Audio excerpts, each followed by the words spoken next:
Well, I'll start off with, as Peter mentioned, I'm kind of one of the dinosaurs. Circa 1984 in Cleveland, Ohio, I was a PGY 4 out of 5 orthopedic surgery resident. And one of our rotations at my training program, which was at Meridia South Point Hospital, currently one of the Cleveland Clinic hospitals, but at the time was a DO hospital. We had standing rotations with Dr. Arthur Steffi in Cleveland, who was the chairman of orthopedic surgery at St. Vincent Charity Hospital, which is one of our big inner city trauma hospitals. And he also was the co-director of the Cleveland Clinic orthopedic training program, because at the time Cleveland Clinic didn't have an emergency room, so they went to Charity to get all their trauma and acute care. Plus they loved working with Steffi. And Steffi was a board-certified orthopedic surgeon, a fellowship-trained hand surgeon. But he's also what we would refer to as the surgeon's surgeon, because he did the first total hip in the state of Ohio, he did the first total knee.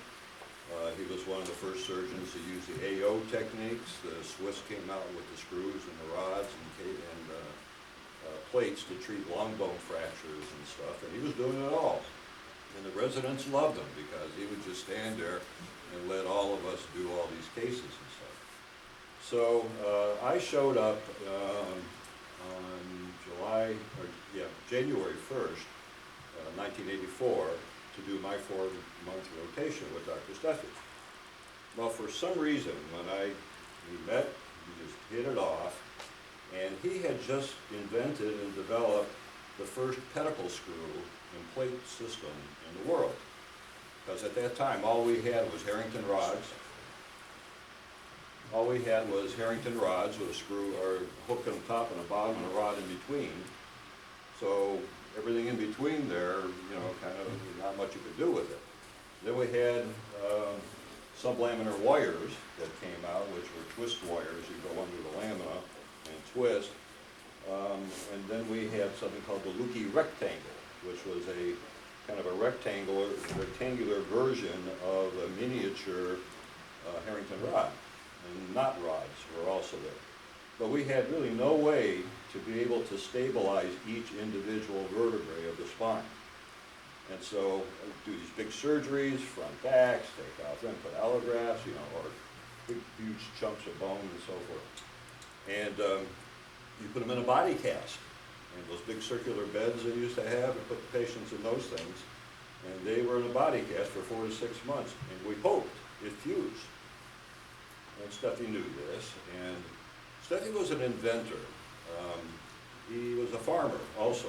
Grew up on a farm and did a lot of tractor work and smoked in this corn cob type pipe and everything. And these ideas would come to him. And a lot of times he would go back and draw it out on a piece of paper or whatever.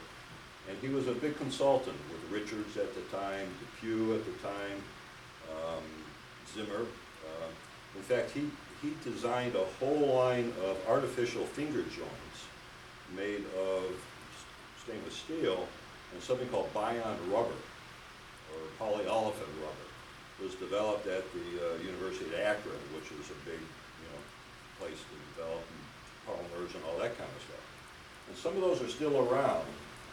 Never really got quite the push that he had hoped it was. But one day he did everything. He did spine, he did trauma, he did hand, you name it, he did it. And one day he was in the operating room and he had a grade 1 unstable spondylolisthesis. And he decompressed it and it even became even more unstable. He said, what the hell am I going to do? So he had the nurses bring in the AO system and took out a plate with fixed holes in it and try to find a plate that would line up with the pedicles. He was a master of anatomy. His knowledge of 3D anatomy, he can take a trip all the way around the spine and know every Latin name that there was. So then he took an AO cancella screw and took the drilled a little hole into the pedicle and put the cancella screw in. And lo and behold, it worked. It stabilized the spine. So that was really the first use of a pedicle screw and plate to stabilize a unstable segment of the spine. Made sense. So he then decided, I'm going to start a company, because there were no companies in the world that were making pedicle screws and plates. And the company was called Acromed. And when I came to join him, or came to train with him as a resident, it was the top drawer of his desk. And he had just hired a school teacher, a friend of his, to be the CEO of that company. His name was Ed Wagner. And so Steffi, through all of his consulting work and patents and all the stuff that he did, he took all that money and kind of created a foundation, and he took a space in the bowels of St. Vincent Charity Hospital and developed a machine shop and hired a retired German machinist to sit down there.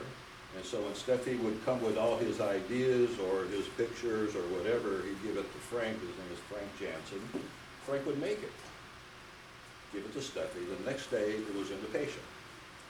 All right? And this, not just for spine, but for other things that he had come up with.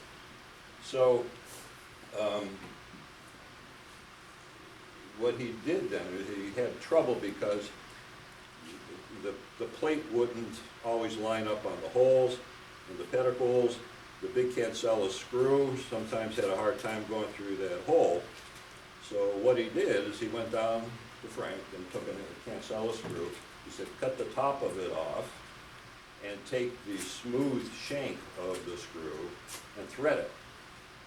Then there was another device called the Hagee pins, which were multiple pin fixations for femoral neck fractures. And the Hagee pins were long things with the cancellous end on them, but it had this conical nut. It was a nut that kind of came down, and then that was a washer that that thing would sit in. Okay, so he said that would work also to help fixate our new screw to a plate that Frank came up with. He said, well, instead of having holes, put a slot in the plate. So take a plate and just make the whole thing, you know, hollow, and put little nests in it so that conical screw could sit in that nest. Okay, and that was the first actual pedicle screw and plate fixation in the world. Okay, patented it, did all that kind of stuff, and so he started doing a lot of cases. So when I came, he had done about 42 cases already, and we hit it off, and I was kind of excited about the whole thing. And I asked him, in that time, the osteopathic program, before you finished your residency and graduate, you had to do a research paper and have it published, or try to have it published. So I needed a paper. I said, all right. I said, would you mind if I looked at all your 40-some cases and then wrote them up and submitted for the resident competition? I said, knock yourself out. So I did that and submitted it. Not only did I win the national competition, it was published in Clinical Orthopedics with related research in 1986, and it's probably become one of the most quoted papers in spine surgery history because it was the first description of a pedicle screw system. Go look it up. So fast forward then, I finished, he started a fellowship program. I was his first fellow. So for 2 years I worked with him. And by this time the company, Acromed, had actually become a real company because again, all the money that he was getting from all his stuff kept pumping in, and now suddenly investors start showing up and saying, yeah, it's a great idea, can we put some money into this? Sure. And he established something called the Acromed Advisory Panel, which at the time he went around, because he was starting to do lectures at all the big national, international meetings, and you know, people were cornering him, you know, how to get involved in learning how to do all these procedures and stuff. Well, Steffi wasn't really a teacher, at least in terms of organizing educational programs. I happen to have a master's degree from Case Western Missouri University in health sciences education. My thesis was on postgraduate doctor education to train them how to do things after they finished medical school or the residency or the training. So he offered me a position as a member of the medical advisory panel, and and he put me in charge of medical education and training surgeons from all over the country and all over the world that came to Cleveland as the hub of the spine surgery universe at the time, okay? So then I ended up traveling to Europe, traveling to Asia, getting these invitations from all these big European and Asian universities in Korea. I didn't even finish my fellowship yet. I hadn't even seen my own first patient, but now suddenly I'm an expert on pedicle screw fixation. But got to be pretty good at it. And where I want to go with this is that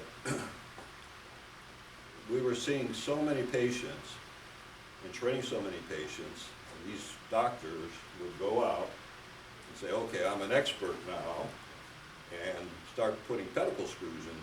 And I have a whole talk that I give on this where pedicle screws go when you don't really know where they're going. Okay, and I'll show you some of these cases.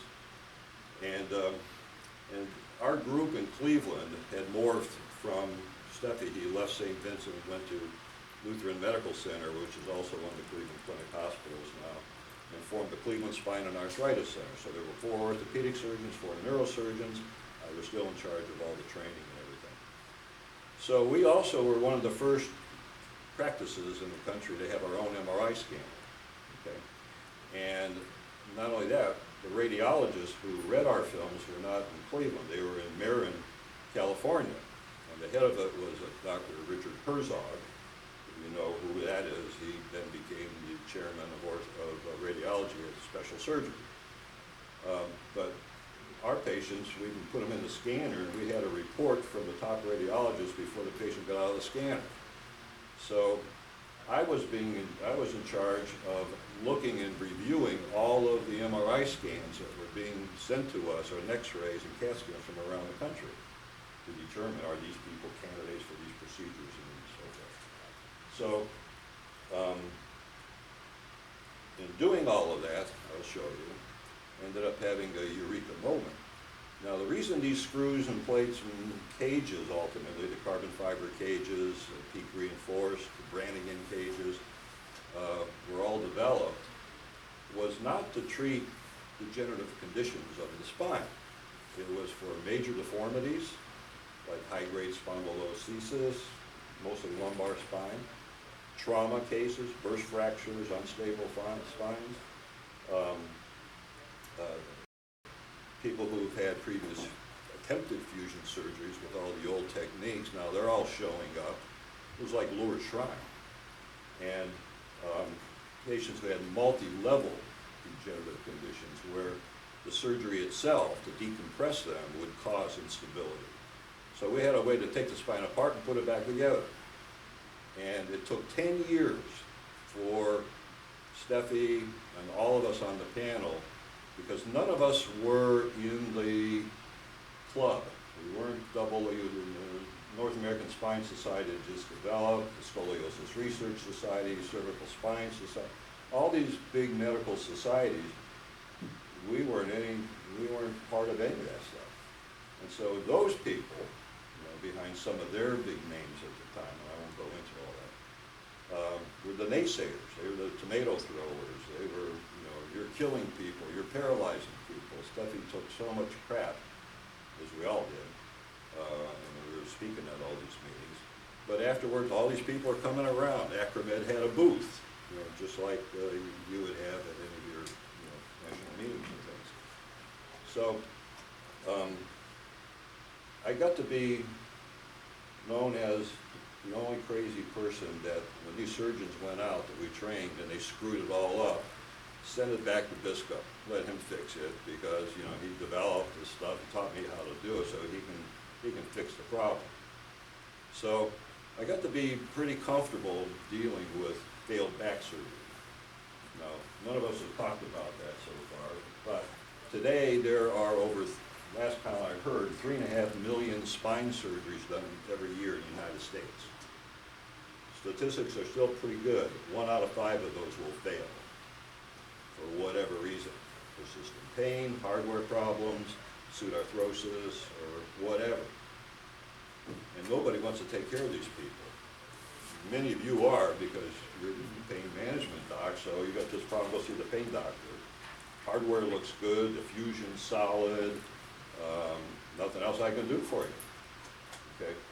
So you talk about a healthcare expenditure, when you look at those people and how many of those different doctors and therapists they go and see, how many times they go, for months and months of physical therapy, how many injections they have done, implants, spinal cord stimulators, all that kind of stuff. It's significant. It's a significant cost. It still is. Okay? So when we had our own MRI scanner, and I was seeing my own patients and virgin backs and so forth, I had a eureka moment. And that eureka moment was not everybody needs to have plates and screws in their back if they have a degenerative condition. So I'll show you. I'll take that off when we get back. So we're going to focus now on the disc itself.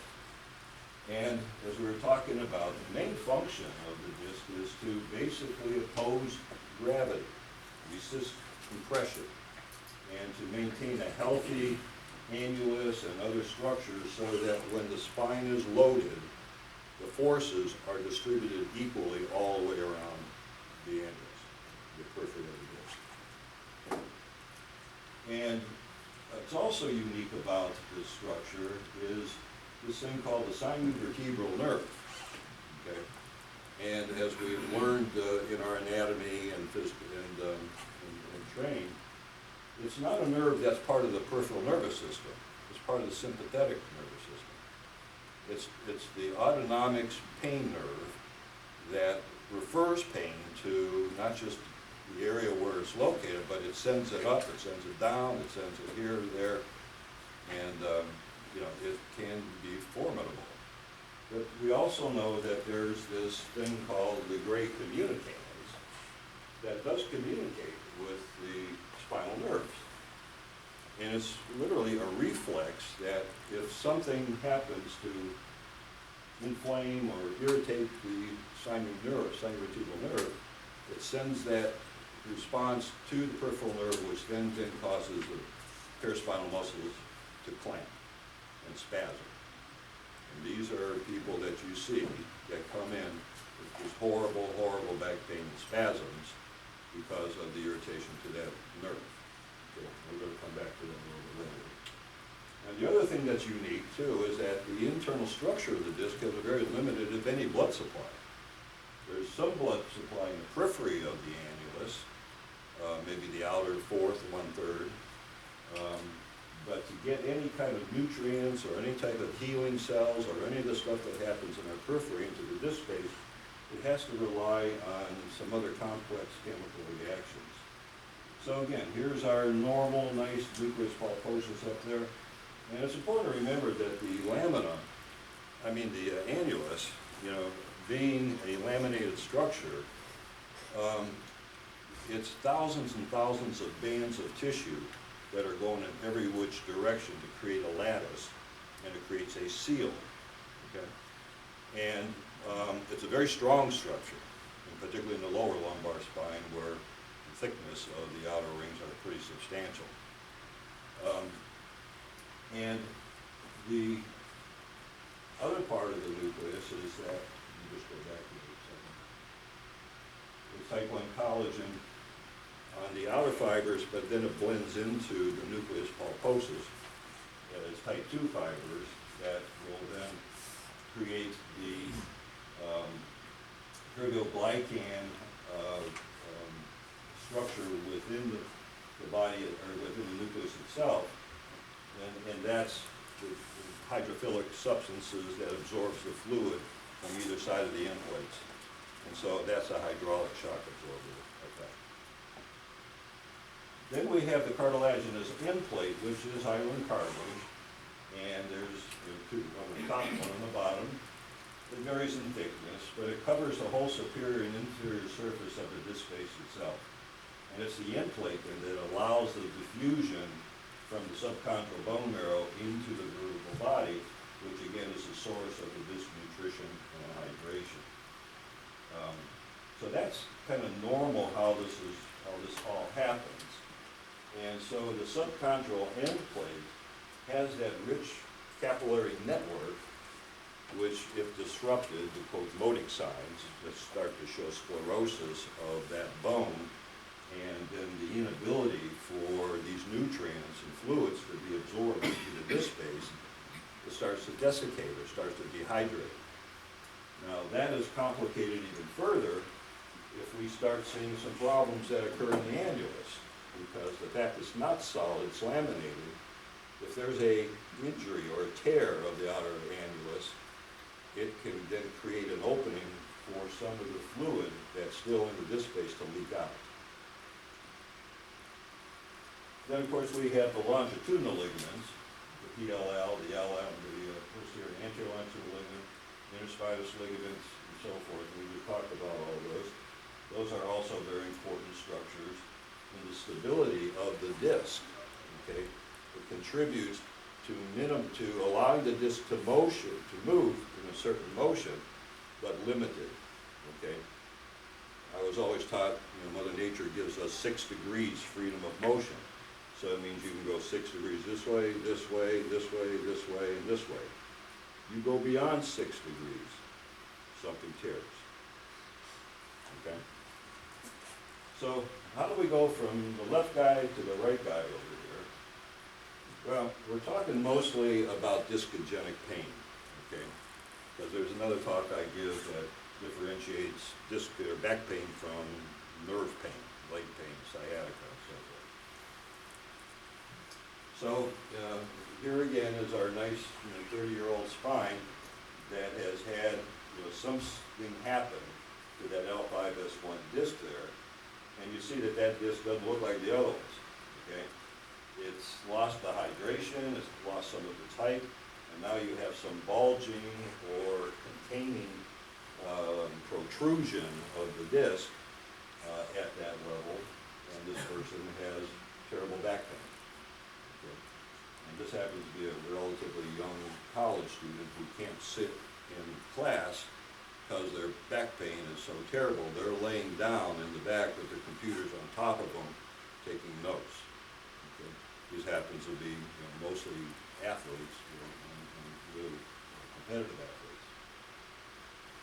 And the other thing that occurred to me as I moved through my career with all this stuff is that degenerative spine disease, I hate the term degenerative, but it's a chronic disease. It's a progressive condition. And for the very fact that I said the inside of the disc does not have much of a blood supply, so if there is an injury to the disc, it can't heal itself. Now, it may, over time, that synovial nerve or whatever kind of relaxes, the muscle spasms go away, off you go until the next cough or sneeze or bend and twist and whatever else may happen. So, how did this all start? Gravity. Mother Nature didn't make us to be walking on 2 legs. We started off slithering and then going to 4 legs, and then when we went from there to stand, now suddenly gravity is kicking in. Everything was meant to be hanging off our spines and our belly. Okay? So now we're compressing, so sit, stand, walk, lift, bending is not our friend. And it's the reason, for the most part, that a lot of this starts to occur. Now, being in South Florida here, we've got a gazillion golf communities, and golfing is a big, big thing. And now pickleball. You got all these people, 80s-year-old, they're being told, no, you can play pickleball, it's safe. You can't play tennis, but pickleball is really good. The first 2 months, the state of Florida in 2024, from the State Medical Board came out with a newsletter. There were 88,000 ER visits in the state of Florida from pickleball injuries. Best thing that happened to orthopedics in a long time. Okay? But, over what time period? The first what? First 2 months. But if you think about it, it's, a golf, I'm not a great golfer, but a good golf swing is you're moving your shoulders and your hips together. So you're doing this, and then you're doing this. What happens to most of us is that. Or, that. open hand tennis swing, like the Wimbledon players. It used to be you did this, and you did this, the agony of defeat. You had to move this, torque, twist, whatever. And then add all the other things that we do on a repetitive basis or occupational basis or whatever. But when that happens, you start to develop these tears, and it tears from the inside out, at least the studies and the anatomical stuff, and until eventually it starts to wear its way through, the disc desiccates, you lose the fluid, it starts to collapse. So what happens is you get biomechanical failure because it's no longer that nice stiff hydraulic shock absorber. It's kind of a bonk, bonk, bonk. You get biochemical failure because all the nutrients and stuff that's pumped into the disc space via diffusion and active transport. And then it starts this degenerative cascade, and ultimately, the disc is not a joint, so you can't call arthritis of the joint. We call it spondylosis. Because people always ask, I got arthritis in my disc. No, I got spondylosis.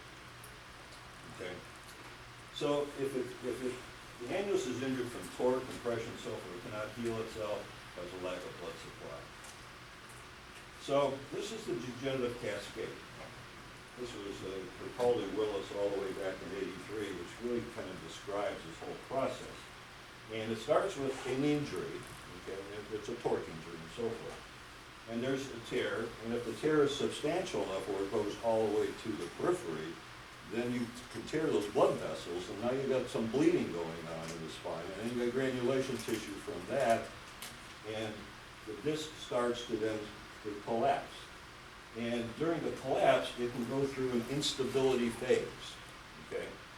And that's the spondylolisthesis or scoliosis, and when I say spondylolisthesis, it could be antero, it could be posterior, it could be lateral, it could be one level, it could be multiple levels, depending on severity or the repetitiveness of the injuries.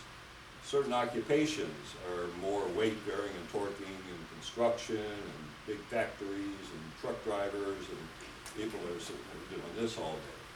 That's taking its toll on the discs. So remember I said I had the eureka moment on the MRI scans? So one of the things that certainly can occur with this, and we'll talk maybe a little bit about it later, is that we haven't talked about the spinal canal, we haven't talked about the dura, and we haven't talked about nerve roots, the spinal cord. We can develop stenosis because every time that injury occurs, it's another injury. It's more bleeding. It's more disrupting the homeostasis of the motion segment. It starts to affect everything else.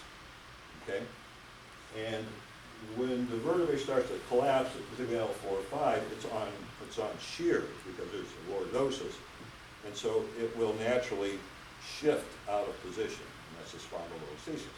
Okay. But they tend to develop a pretty severe stenosis from all that stuff, and that's right there. Now, when I was teaching all these surgeons to do plates and screws and gauges to treat, all these problems, and seeing all of these MRI scans, we were training them, I was training them to do a laminectomy and fusion. Laminectomy, cut the whole damn lamina out, cut the muscles, cut the ligaments, cut the joints, take the joints out. You can root out the whole thing, put it back together with metal, and maybe you could go inside there, jack the disc apart, put a cage in there, load it up with bone graft, and you solve the problem. Okay. But the eureka moment for me was where the stenosis occurs here. The undersurface of the lamina of all four is right there. That's that gray bone. No stenosis. The undersurface of the L5 lamina is right there, no stenosis. The stenosis is in between the lamina in the interlaminar space about the size of your fingernail. And that amount of compression from ligamentum flavum injuries, repetitive injuries, tears, and so forth, capsular injuries to the facet joints, bleeding that occurs, arthritis then of the facet joints, all of those things are accumulating. It ain't going away, okay? And they're accumulating to the point where they start now to become symptomatic. The neurological side, they're getting claudication, they're getting sciatica, they're getting radicular pain, in addition to all the back pain they had from up here. So they still got the bad annulus, they still got the bad facets, they still got everything else, horrible back pain, but now they're coming in with their foot drops and they're coming in with all the other stuff. So, what do I do with that? Well, what Mother Nature does is over time, as this goes on over and over and over again, these disc spaces continue to collapse, the soft tissues around start to coalesce and calcify, and they become very stable. Now, my patient population basically is 55 and older, okay, just where we're at, Florida, retirements and everything else. So, I'm seeing a population that's different than a 20 or 30-year-old or 40-year-old athlete. Okay, that's where you guys come in with the sports medicine, and of course now the regenerative and the work that Paul does with ultrasound. But I saw that and I said, what the hell am I doing in teaching surgeons to do laminectomies and fusions? Because when I would go in here to do that, I'd grab the spinous process, and the damn thing wasn't moving. And I grabbed the other one. Then I put I had to hammer a paddle into the disc space to distract it. I said, God damn, this thing's fused already. What if I just take the stuff out, all the black stuff on the MRI scan? Would that work? So, problem was that in orthopedics, none of us were at that time trained to use an operating microscope.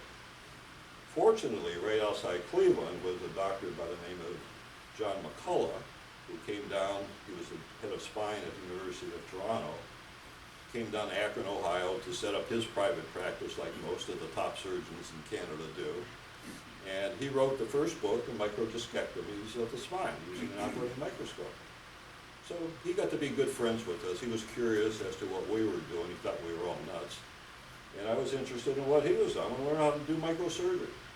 So I went down and spent time with John and developed another operation, 180 degrees from everything I was just talking about, called a micro decompression laminotomy, little opening, laminoplasty, resculpturing procedure. So using a drill about the size of a dental drill, and I also was involved in developing the use of the Holmian laser in spine surgery, that you can use both of those techniques and tools to resculpture and just remove the black stuff. So I call spinal stenosis angina of the spine. That's what it is. Coronary arteries get plugged up, chest pain, shortness of breath, heart attack happens in your head as a stroke or TIA, it happens in your spine as spinal stenosis. Makes sense? So I tell patients, this is what you have, and we can do the traditional operation, because they've already been to 3 or 4 other surgeons who said they all need screws and plates and laminectomies and whatever. It's like knee-jerk reactions all the way through. And I said, I can try this, and it would be like the equivalent of doing an angioplasty versus open heart surgery. They get it. Why would they want to do it?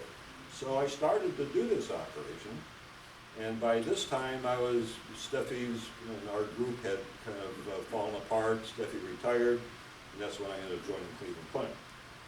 And so I'm getting all these referrals from the board and whatever, all these older, very successful people, board members, and I'm getting called down to the CEO's office, Dr. Biscup, this is such and such, here's his MR, is he a candidate for your little operation? Okay, so we started doing that, and lo and behold, it worked, about 85–90% of the time. And they're up walking the day of surgery. Many of them go home the same day, or the overnight stay. And, but when I sat there and talked to that person, that guy, gal, first question, I go through basically what I'm doing here with them, showing them all the, whatever. And the first question that comes out of the guy's mouth is, not am I gonna die, am I gonna be paralyzed? When can I play golf? And I looked at him. I said, You can't play golf. Everybody knows golf causes back problems. And he said, if I'm gonna play in a wheelchair, you know, I'm getting back on that golf course. So, a couple of my residents, I sent them down to the library, I said, give me all the articles that prove golf causes back pain. Off they go, come back a couple hours, couldn't find anything. So I went to the head of our physical therapy department of the clinic, and they took care of all the Cleveland sports teams and stuff, good guy. And so I said, look, I want you to do something. Are there golfers in here? One golfer, okay. He said, I want you to develop a physical therapy program where we use golf as part of physical therapy after back surgery. And he looked at me like I was nuts. So anyway, we did that. We put this guy, he was the first person to go through it. And that program became so successful, it became the basis of what's called now the Titleist Performance Institute, or the TPI program. That's all the golf pros at all these clubs that go to Titleist, or now they do it online, they become certified from a biomechanical standpoint to be able to work with patients that have back problems, joint replacements, trauma cases, to get them back on the golf course, because people in these communities, that's their lifestyle. And they're 70, 80, 90 years old. And you know what, it works.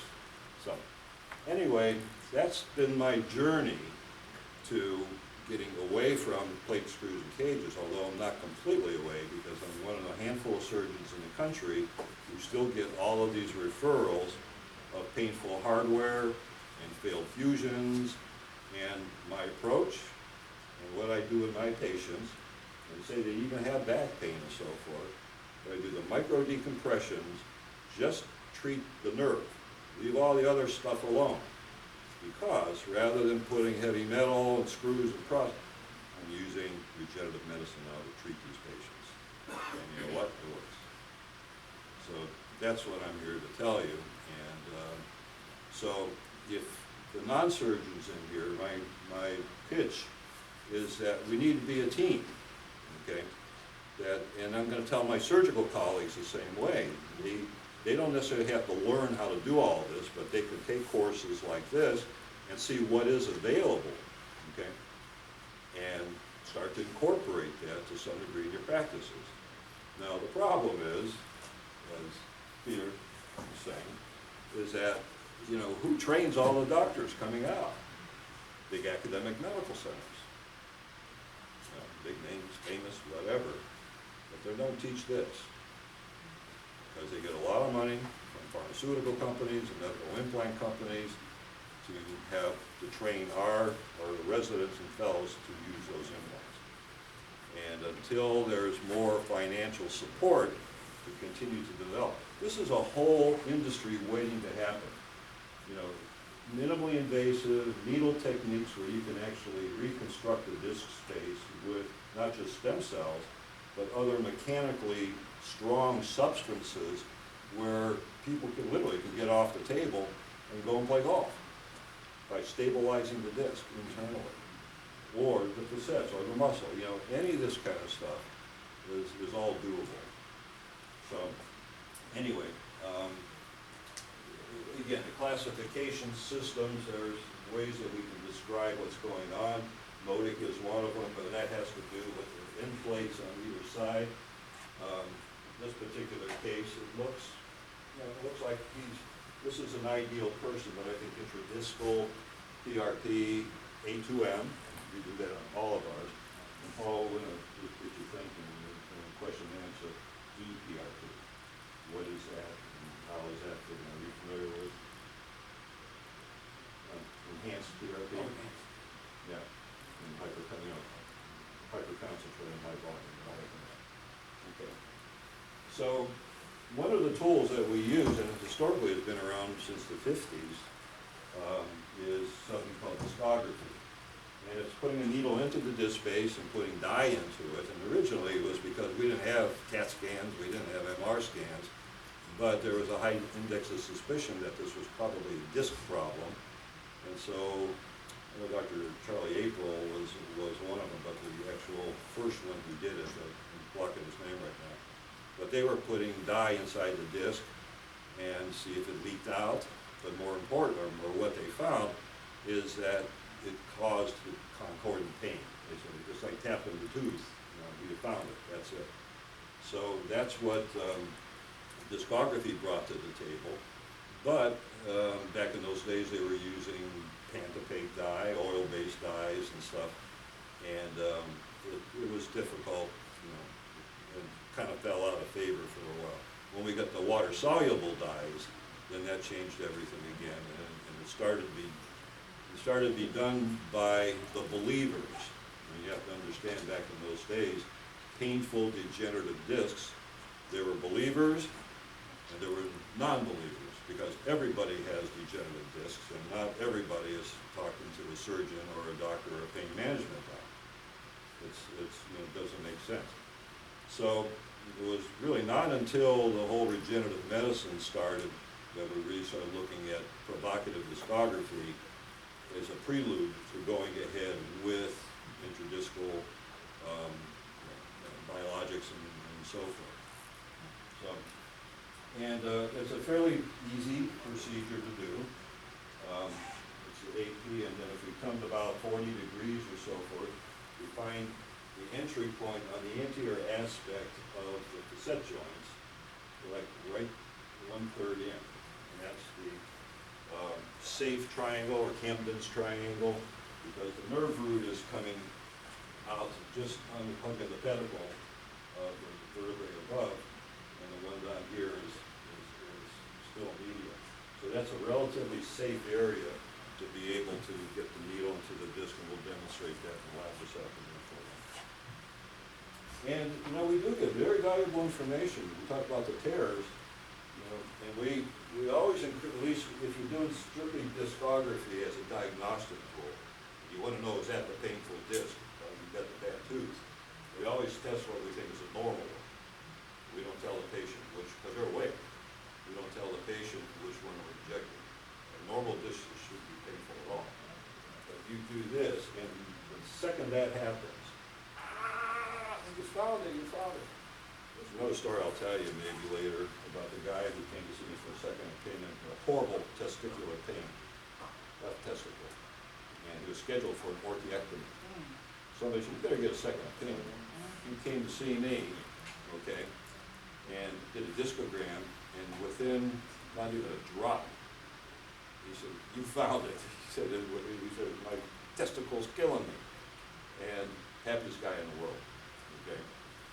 So, referred pain, it gets pretty complicated when we're dealing with the autonomic and sympathetic chains, as well as the peripheries.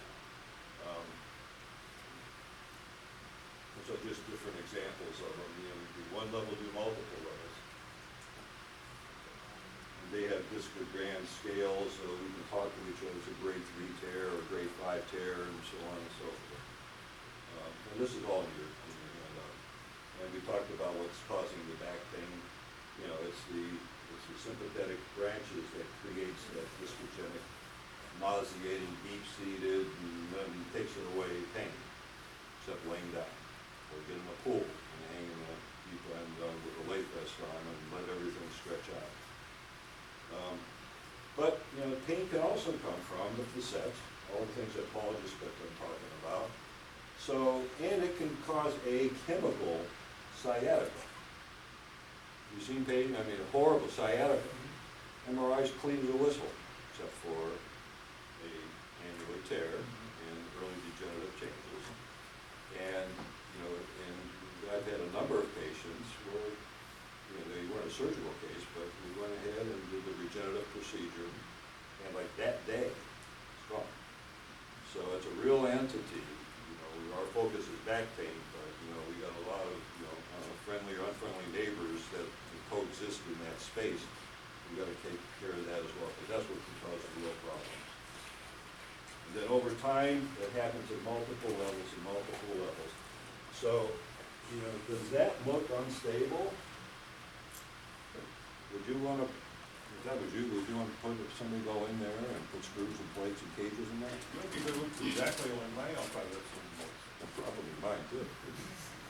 So I'm here to tell you that, you know, spondylosis is a progressive condition, and it's Mother Nature's solution to the problem that she created by making our spines, you know, shouldn't be weighted, okay? Now, the other thing I was showing you, the golfer. I don't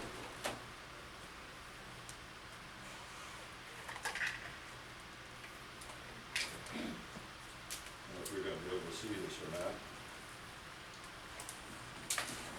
Oh, here we go.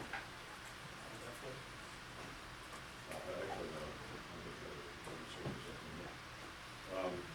So we talked about the golfer that does this, or the one that does that. Okay. Now, 55 and older is a population of people who start to lose a little bit of calcium in their bones. Osteopenia, in some cases osteoporosis. The sets are bones. Okay. So if the mechanism of injury is a sudden torque, if you watch here, you lose your head. But you see the force that's applied against the facet joints. Well, I'm seeing an epidemic of fractured facets.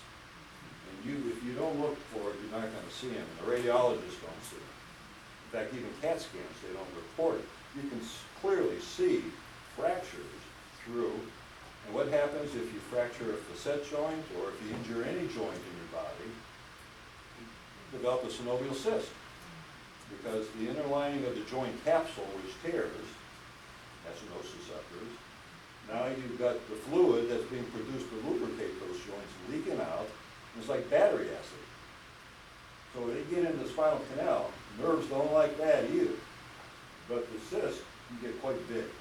It's a water balloon. And if left to keep going, the patient will end up paralyzed. And they'll shipped into me with Aquinas syndromes and all this other stuff, and they're not easy to deal with surgically. Okay, so if it keeps going, the facet breaks, and then we're beyond our 6 degrees freedom of motion. So it keeps going. So the torque then will tear the inner spinous ligament, and if the force is sufficient enough, it'll injure the paraspinal muscle. So, twist, annulus, facet joint, ligaments, muscle. And if it's bad enough, nerves.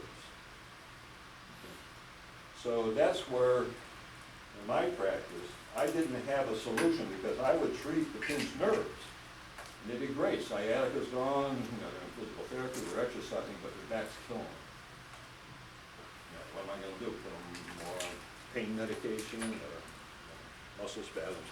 So that's when I was introduced to Steve White here, and back in 2007, 2008, and started to develop an interest in regenerative medicine. And started, you know, the basic PRP, and really wasn't doing any bone marrow. But eventually, as I developed relationships with Steve and other doctors, surgeons, and then ultimately with Dr. Lutz, came to start incorporating this. So the first question I asked, pinched nerve.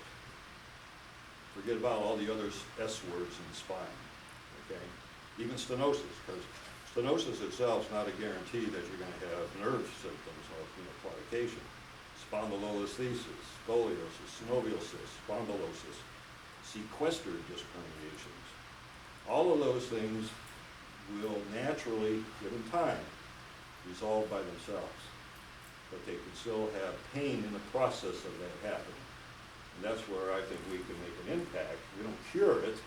We'll figure that out sometime, how to make a new disc and how many cells it takes and the volumes and stuff. But it is 70–75% of all these things that I do, muscles, facets, ligaments, discs, people have good to excellent results in 6 months to a year. And that's the key, is you gotta tell your patients realistic expectations. This ain't the quick fix, that's cortisone and numbing medicine and Exparel and all that stuff. But if you want your life back and you're young, you have an active lifestyle, this is what we're gonna need to do to make that happen. So, how are we doing on time? Real close, need to get the Q and A if you want. Okay, let me go through some of this here. And again, end-stage disease. You know, when you see that, those spine, you get flexion extension views, and we have something here called a stand-up MRI. I don't know if anybody has access to that. It's a phonar scanner. You can stand or sit in it. The coils are on the side. That's my go-to. If I order an MR, that's the one I order, because it can do flexion and extension, so you can see in 3 different positions whether that vertebrae is shifting out of place. If it is, that's not the end of the world, because at the clinic, we did a study of degenerative spondylolisthesis, which is 85% of spondies. All the other ones are 10% spondylitic, spondies congenital, you know, all the traumatic, you know, iatrogenic, all that kind of stuff. But what we determined, we wanted to have a numbering, a point system for different things to determine whether it's stable or unstable. And what we came up with is that in the foramen, if the foramen is closed and black, and you can't see the nerve, you know, in the middle of it, it's unstable. But 85% of them is wide open, and you can see the L4 nerve coming out of it. And I can almost guarantee you, 99% guarantee, you get flexion extension studies on those. Even grade 2 slips, it moves as a solid unit. No need to have to do a fusion. Speak briefly as to the biomechanics that may transfer increased forces to the posterior elements. In the setting where you don't have disc space height loss of any significance, but you got a black disc disease, so to speak, in our terms, what I'm not aware of is anything that quantifies how much shock absorbing loss you tend to see with that early pattern of disc degeneration, but not height loss. And to what extent then is that lack, or I would presume lack of cushioning, transmitting more forces to the posterior elements, which then can accelerate arthritic changes in the joints, even though you may not see significant collapse of the disc. Yeah, the recommended height, you know, is 50%. 50%, you still got 50%, you still got motion. Now, you come down 50, you know, to 75% or whatever, you got, you know, stiffening. You've got, you know, but it's still going to have a little bit of a cushioning effect, okay? And chances are, in that kind of a situation, unless it's trauma or something, car accident or slip and falls and that kind of stuff, there's going to be other levels that are involved, okay? The knock on spinal fusions is that you do a fuse level and L3-4 and everything else is above is fine. They're going to be back in 2 years because now they've developed the stenosis above, because they've gone from a very stable to an unstable, and the L3-4 disc in this particular example wasn't built to be the bottom disc of your spine. And chances are they're probably L5-1 is bone on bone, and L4-5 is in the processor, and it's a cascade. So what I do in a lot of those cases, I mean, I'll say, you know, let's do a regenerative procedure to try to reinforce the disc and to helpfully prevent any further collapse. I ain't gonna pump it up. There are people out there that claim they can pump up the disc, you know, that's their opinion and stuff. I don't see that. Now, sometimes in surgery, what I'll do though is I decompress that spondy, take all that stuff out. I'll put a needle into the disc space, and then I'll get, you know, tissue from the lab, because we use it as biological glue in spine or in vascular surgery and stuff. And I'll actually inject it in there to you know, create some either stability or to try to create a seal in the disc space itself. But not on every case, but you know, this all depends on what the symptoms are. If it's more back pain, or are we, you know, is it all stenosis pain? So, but I don't make any of those recommendations to pain. I tell them, I said, you know, we'll give it a month to get you over the surgery, we'll send you physical therapy, get you in a pool, get you do core stabilization, all that kind of stuff. You come back in a month, let's see what's left. And then at that point, we'll say, you can facets, pierced muscles, ligaments.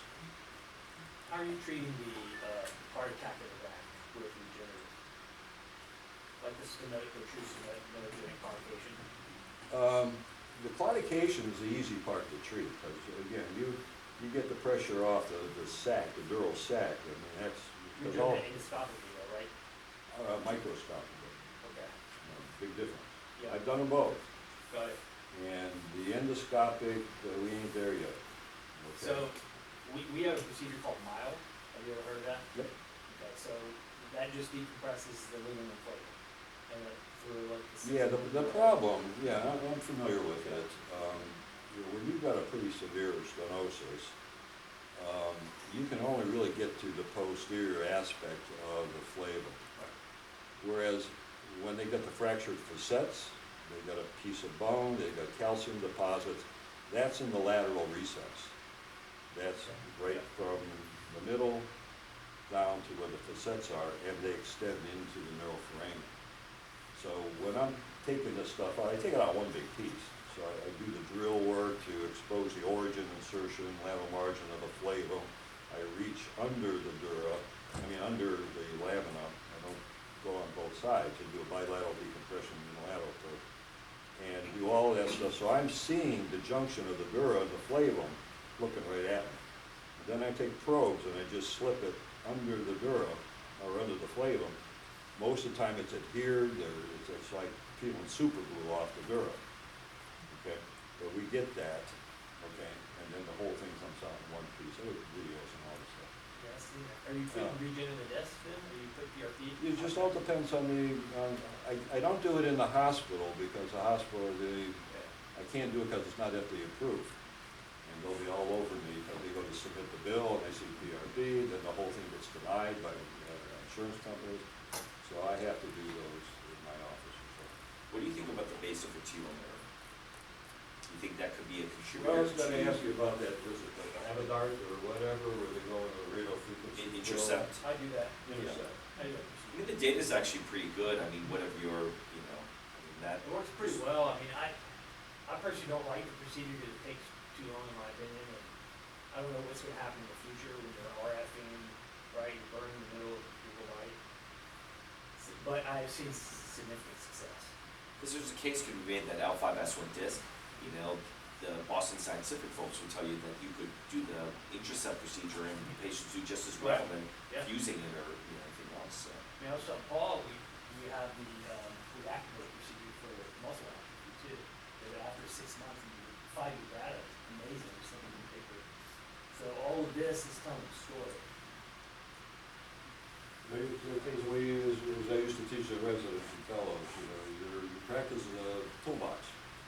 The old proverbial authority hammer. The more tools you got, and the more experience you gain, there's not one solution to all of this. Okay, we're learning that today. They're just on the regenerative side, but there's all these devices.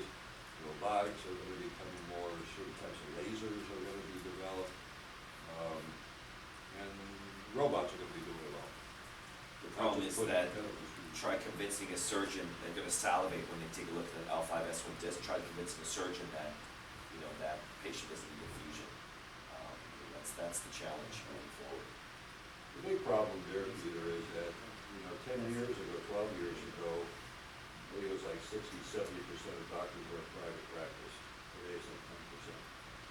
And you go and employed by the big medical centers, you're hired help. You gotta follow the LCDs. Yeah. That's the problem if you're in the insurance world, is this is all great, but the reality is that surgeons, they don't have the jobs. They're doing better what they know. It's their livelihood.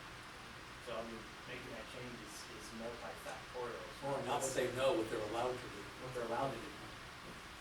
So I'm just going to go through these real quick. That's Dr. Steffi over here.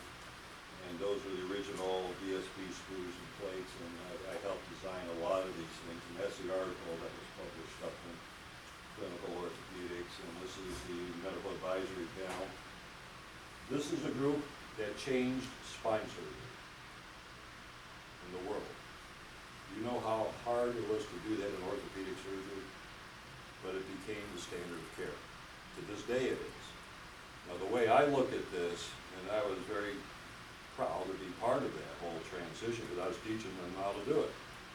I think we're at the same moment now where we can combine minimally invasive, or whatever you want to call it, non-fusion surgery with regenerative procedures to try to preserve motion, take care of pain, and maintain an active lifestyle, and show that it can be cost effective.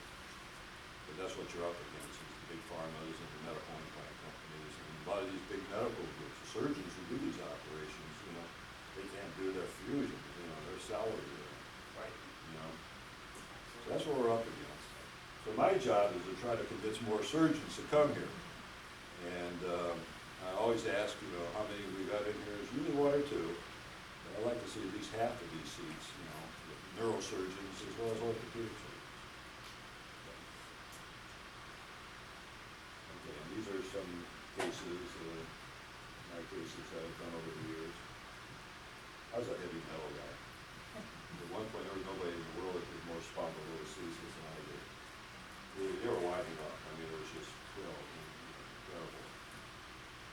But eureka moments are good. Exactly. So this is the example. So here's our stenosis. Here's our flavum. Dura is that little hole, right? That little gray thing right there. Arthritic facets and so on and so forth. So I just go in to an interlaminar space and basically remove the black stuff. And that's what it looks like. And it works. Mhm. And how much destabilization are you seeing with that micro? I'm sorry? How much destabilization are you seeing with that technique? Very little. Or not much? Because I've already determined, all my patients have flexion extension views. If they're here or close by, or I think New Jersey, New York, a couple of the weight-bearing MRIs are not. You guys have them in Connecticut? One, there's one phone on Oh, in our our state. state. You call them renal meters? It's a What, ring you have. stability? Uniformly CDI. Oh, right, yeah. We've got it. Yeah. Okay, we've talked about all the, I kind of went way over my time, I get too excited about talking about this. So I'll stop there and we Okay. can, We can actually head to lunch. We're gonna have plenty of time because we had a small group for lots of Q and A probably while you're in there. That's good for you guys. You wanna be late for that. Two quick questions Yes. before we break for you, Bob, and Peter, I don't know if you're doing that. Number one, your thought on pitfalls of provocative discography. There's some thought or argument that by putting a needle in an otherwise healthy disc, you're actually poking a hole in the disc and ruining an otherwise good disc. So I'd like your thoughts on that. I don't do provocative discography, but I'd like your thoughts. And then the second one is your thoughts on the disc seal that Pausa is so ardently promoting. Yeah. Well, the study on that, the way Yin presented it, ISIS, clearly showed that it didn't work. Which one, the disc seal? Yes. Houses? Yeah, Pause's study, in Pause's own organization, which he then subsequently left, it clearly showed that it didn't work, but now he promotes it, so, you know, it's just, that's Pause though, you know? But thoughts on the discography? well, right now, I don't do that as much provocative discography as its own test, okay? If I do, now, and you'll learn this, because I brought some two needle techniques with me. So to get into the disc space, you know, the point of being able to provide an opportunity to take bugs in there with you. And, you know, that's the whole point of brace paper and T-acne and all that kind of stuff. I use a 20 gauge and then go into the disc space with a 25 gauge needle. And I can't think of a 25 gauge needle causing that much of a problem. But I won't do it at this point if I'm not doing a regenerative procedure. Yeah, I think it's definitely fallen out of favor. You know, we used to go all the time to try to figure out which disc is causing pain. But I think exactly what you said, the risk of infection, but also if you look at degenerative disc models in animals, how do you cause it? how much disc we need. Yeah, not a 25-gauge steel. Not a The- 20. The studies that actually looked at that, Carrigy studies are crap. Yeah, that's in what I'm terms of referring to. technique. And when you look at some of the studies that have actually shown keeping the volume minimal and keeping the pressure and always doing it with monography. A true positive disc is at very low pressure, low volumes. And that's where you stay out of trouble. Yeah, and you learn a lot, because I use all 1cc syringes.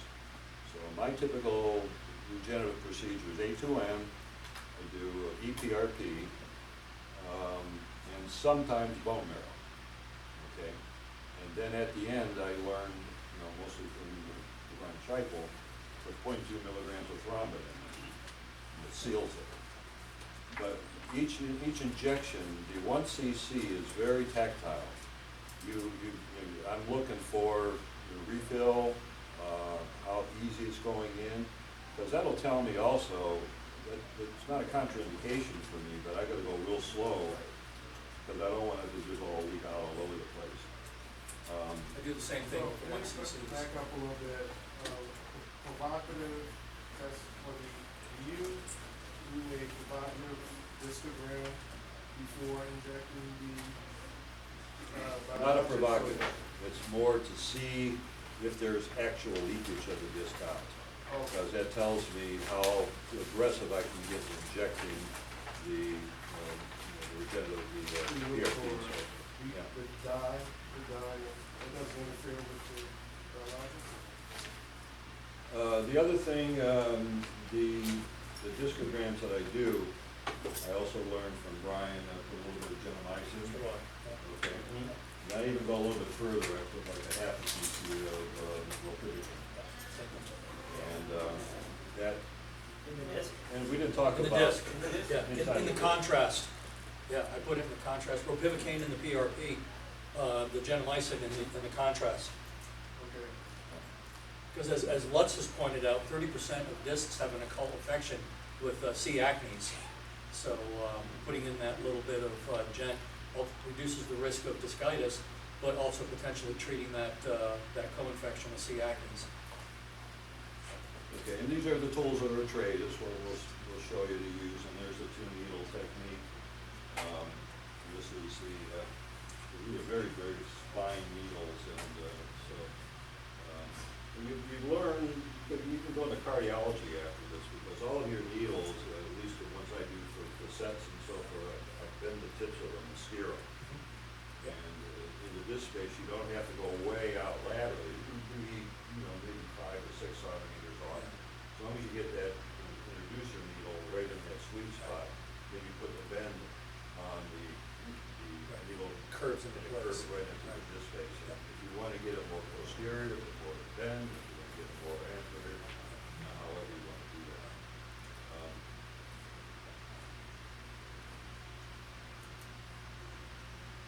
Before we break for lunch, I do want to say one thing.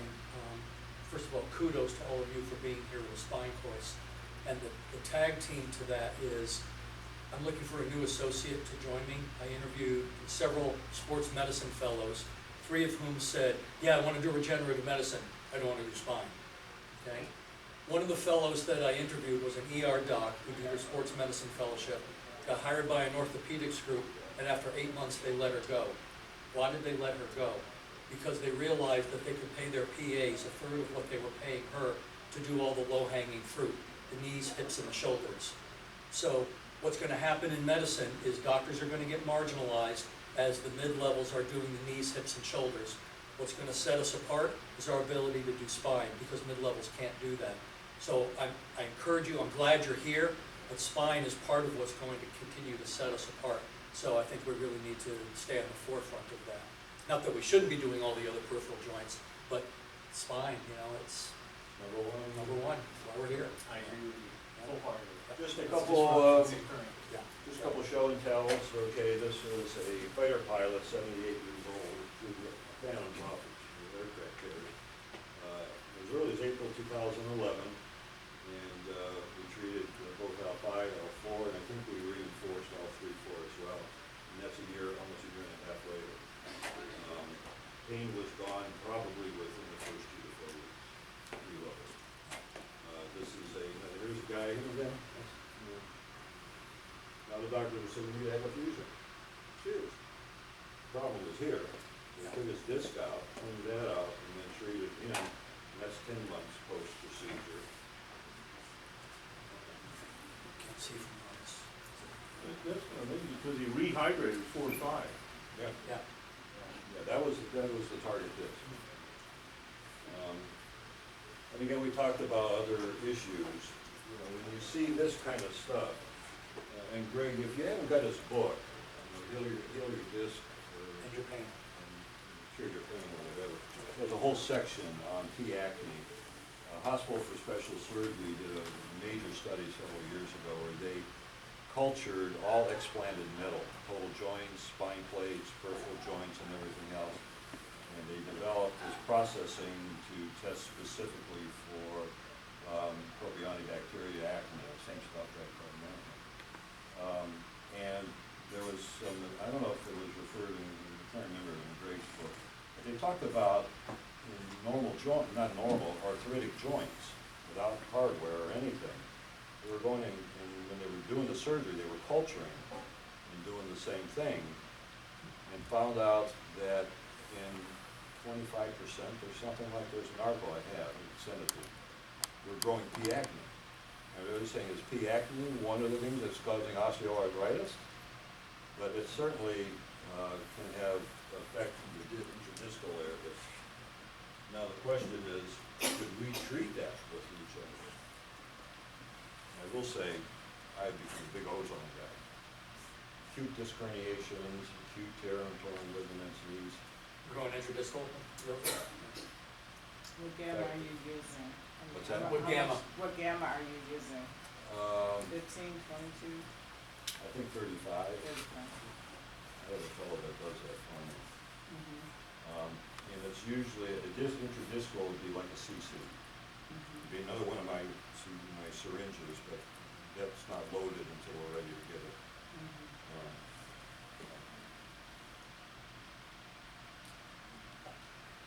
And so, you know, this is, you know, you're all gonna see this stuff because there's so much of it around. But if you're gonna put screws in, put them where they belong. You know, Peter showed that one case also right in the canal. You know, all this pedicle, all of this haloing, and the effect on the paraspinal muscles. These are all pain generators. Now, I do plate blocks, I do hardware blocks.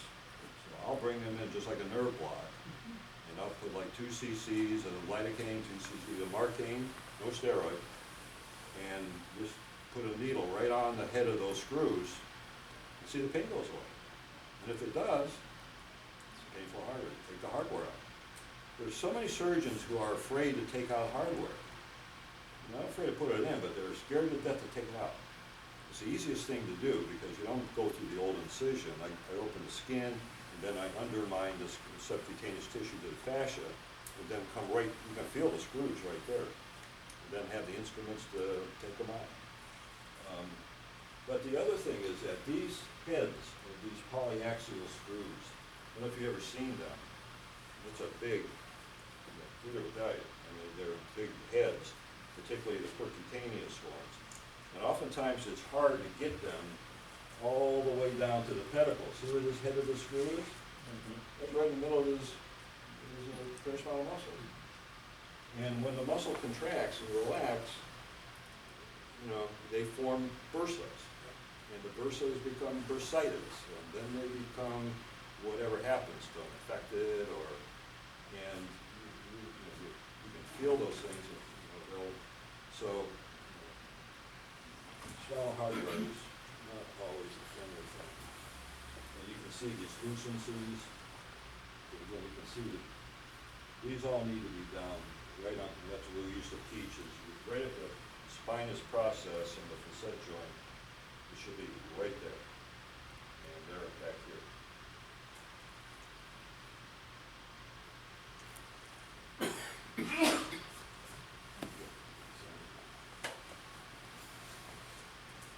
then all the different types of atrophy of muscles that I said. Now, my program is, I usually will recommend 2 to 4 weeks apart, series of 4 injections. And that seems to be, and it's between the second and the third injection that they come in and say, it's gone, or it finally kicked in. Are you doing more than one intradiscal, or do you just do one intradiscal and treat everything else around it? No, I'll do all the discs. No, but I mean, do you treat the disc more than once? Occasionally, I'll do what I call a booster PRP. If they're still having discogenic, sitting is still a problem, standing in one position, I'll get an MR on them, see how things look, and if it really hasn't changed much, then I'll just do a Lux PRP.